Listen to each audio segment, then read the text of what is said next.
বেশি করে চাও। আচ্ছা সাথে গিয়া লোক করে কাপলা শুকর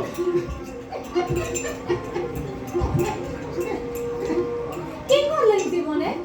কিসে?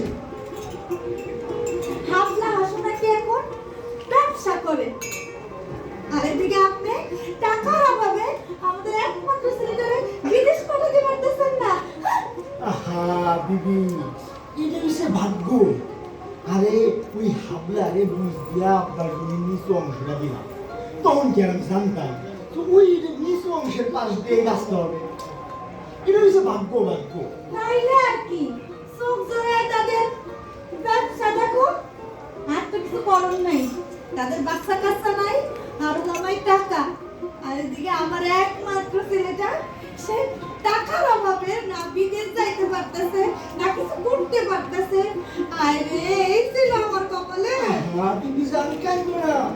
আরে কইলাম না, এটা ভাগ্য, ভাগ্য, ভাগ্য। এই ভাগ্য, ভাগ্যের কাঠি আমার হাতে আছে, মন্ত্র, মন্ত্র। মন্ত্র? হ্যাঁ, নাই তো। আমি একটা সালিশ হয়েছিল বটে, কিন্তু সেই জমিদারি, সালিশের জমিদারি আর শামসু আমার পক্ষে আই, ও দুইজনে নিয়ে যায় ওই তোরে দোকান থেকে বাইর। আচ্ছা শোনো, আমি যাই জমি মিয়ারে খবর দিয়ে। কি কইতেছেন ভাবে এগুলা? দোকান বন্ধ করো। দোকান বন্ধ করবো কে? এই, তুমি চুপ করো। হাতে পায়ে ধরছিলাম বইলা তোমাদের এই জায়গায় থাকতে দিছিলাম, কিন্তু তোমরা তো দেখে এখানে একদম বসেই পড়ছো, আর সহ্য করবো না। কি শুরু করলা তোমরা? কি হইছে ভাবে আপনি চিন্তাছেন কেন? ভাই শোনেন, আমরা না দুধ কলা দিয়ে কাল সাপ পুষছি, বুঝছেন? এরা আমাকে হাতে পায়ে ধরে কান্দাকাটি কয়ে গো টাকার অভাব, বাজারে নাকি অনেক দেনা, এই যে উঁচু জায়গাটা এখানে কয় গ্যারেজ দিয়া এখানে হইছে গ্যারেজ ভাড়া দিব, দিলাম উঁচু জায়গা, কিন্তু যে ওই নিচু জায়গার উপর দিয়ে রাস্তাটা গেল, অমনি এরা দুইজন যে ওই নিচু জায়গায় যা দোকান দিল। ও, গাছেরও খাবে তলারও কুড়াবে, না না ছোট গো, এটা তো হবে না।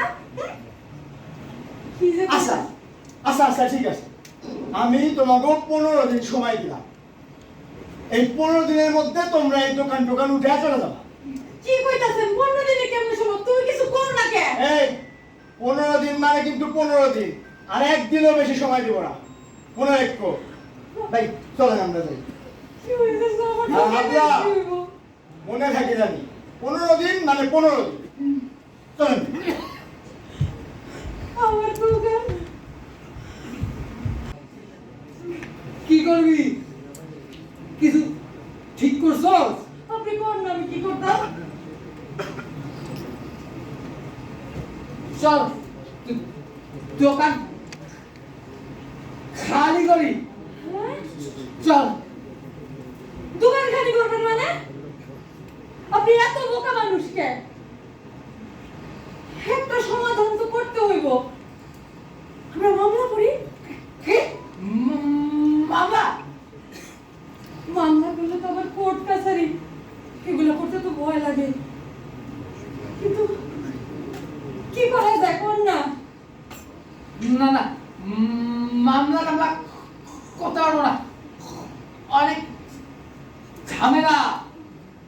আজ বিকালে আমাদের প্রাইমারি স্কুলের মাঠে লিগ্যাল এইডের বৈঠক সভা আছে। আমি গতবার গেছিলাম, এক সুন্দরী ম্যাডাম কি সুন্দর কইরা আইনের কথা বুঝায় কইছে। আমি আজকে ওকে জিজ্ঞামু তা আমরা কি করতে পারি। হ্যাঁ যাবি?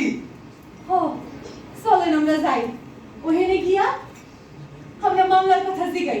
সরকার সাধারণ জনগণের ন্যায় বিচার নিশ্চিত করার জন্য ও স্বল্প সময়ে বিচার প্রাপ্তির উদ্দেশ্যে আইনগত সহায়তা প্রদান সংশোধন অধ্যাদেশ 2025-এর মাধ্যমে এই আইনে এক ব্যাপক পরিবর্তন এনেছে। এখন থেকে পারিবারিক অগ্রক্রয়, পিতামাতার ভরণ পোষণ, যৌতুক বিরোধ আইনের ধারা 3 ও 4, সহকারী জজ আদালতের এখতিয়ারভুক্ত বন্টন ও নারী ও শিশু নির্যাতন দমন আইনের ধারা 11 বিরোধের ক্ষেত্রে আপনাদেরকে প্রথমে আর আদালতে যেতে হবে না। হ্যাঁ, আদালতে যেতে হবে না, আপনারা প্রথমে লিগ্যাল এড অফিসে যাবেন। আমরা সম্পূর্ণ বিনা খরচে অপর পক্ষকে নোটিশ দিয়ে আপনাদের সকল বিরোধ মীমাংসা করে দেওয়ার চেষ্টা করব। তো হয় সেক্ষেত্রে লিগ্যাল এড অফিসের প্রতিবেদন আপনাদেরকে আদালতে দাখিল করতে হবে। তবে ভয় পাবেন না, এই যে লিগ্যাল এড অফিসে মধ্যস্থতা করবেন এই সময়টুকু মামলার তামাদি বা মামলা দায়েরের সময় থেকে বাদ যাবে। ঠিক আছে, আজকে আমরা এখানেই কথা শেষ করছি। তবে মনে রাখবেন আপনাদের সবার পাশে লিগ্যাল এড অফিস আছে। বাবা আমার বাড়িতে দুটা খাল জানা আরেকদিন আসবো, আবারও আসবো আপনাদের এখানে। ভালো আচ্ছা, থাকবেন, আচ্ছা। সবাই ভালো থাকবেন। হ্যাঁ, বুঝে যাবো। তাহলে আমরা আজকেই নোটিশটা পাঠিয়ে দিচ্ছি। জি, ভালো থাকবেন।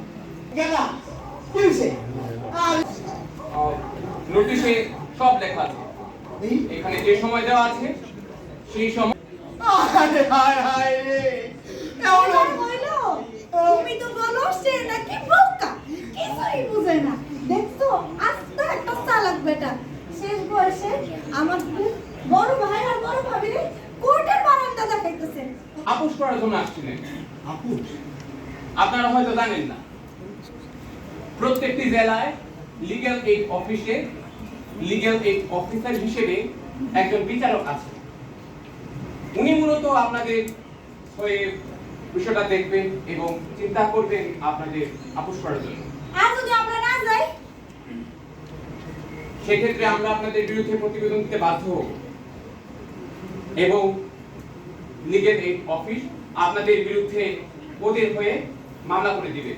মামলা করব মামলা করব ঠিক আছে আমরা মামলা করব আরে আরে রব্বা মামলাই কাম নাই।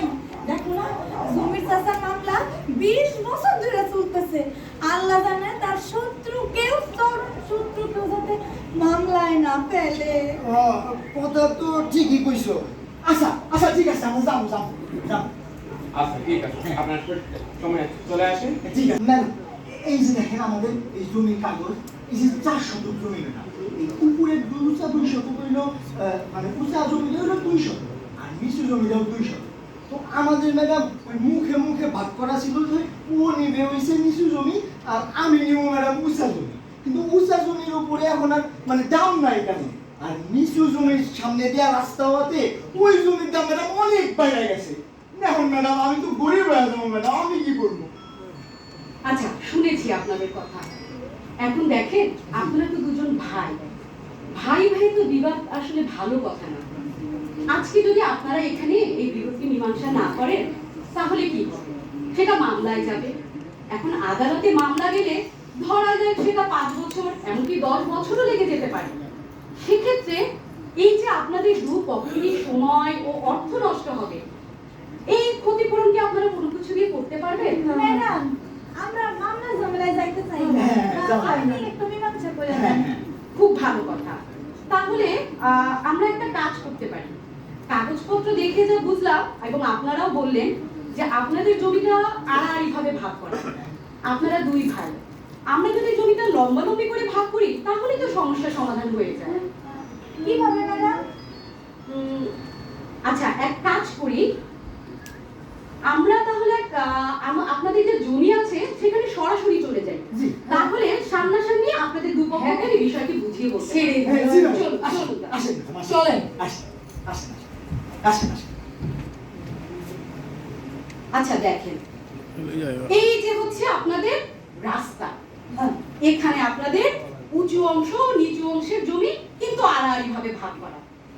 এখন এই জমিটা যদি আমরা এইভাবে লম্বালম্বি করে ভাগ করে দেই তাহলে 2 ভাই কিন্তু উঁচু অংশ এবং নিচু অংশ পাবে। সেক্ষেত্রে আপনার দোকান যেই পাশে আছে সে পাশেই থাকলো, আবার আপনিও চাইলে আপনার নিচু অংশের ভাগে কোনো একটা ব্যবসা করতে পারলেন। কি ঠিক হয় এভাবে? হ্যাঁ, হ্যাঁ, হয় ম্যাডাম, হয় ম্যাডাম, হয়। তাহলে কি আপনারা আপোষ করতে রাজি? ম্যাডাম হ্যাঁ, জি। ম্যাডাম আমার একটা কথা ছিল। ধরেন যে কেউ যদি আপোষ করতে রাজি না হয় পরে গিয়ে তো আমরা বুঝবো না, এটা তো আর আইন আদালত না যে কোনো বিচার হবে। আপনি খুব চমৎকার একটা প্রশ্ন করেছেন। আসলে আমারই উচিত ছিল বিষয়টি আপনাদেরকে আরো সহজভাবে বুঝিয়ে বলা।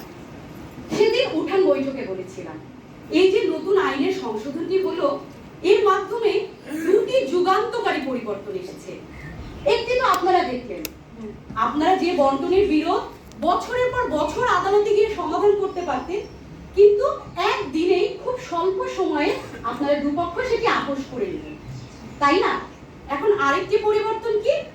আমাদের এই নতুন আইনে যে পরিবর্তন আনা হয়েছে, তার মাধ্যমে এই যে আপনারা আপোষ করলেন, এই আপোষের চুক্তিনামাটি চূড়ান্ত এবং বলবৎযোগ্য এবং একই সাথে আপনাদের দুই পক্ষের উপরই বাধ্যকর, এবং এই চুক্তিটি আদালতে ডিক্রি হিসেবে গণ্য হবে, এবং যে কোনো আদালতে যদি আপনারা কোনো পক্ষ এই চুক্তিটি ভঙ্গ করেন, তাহলে আদালত যোগে তা কার্যকর করা যাবে।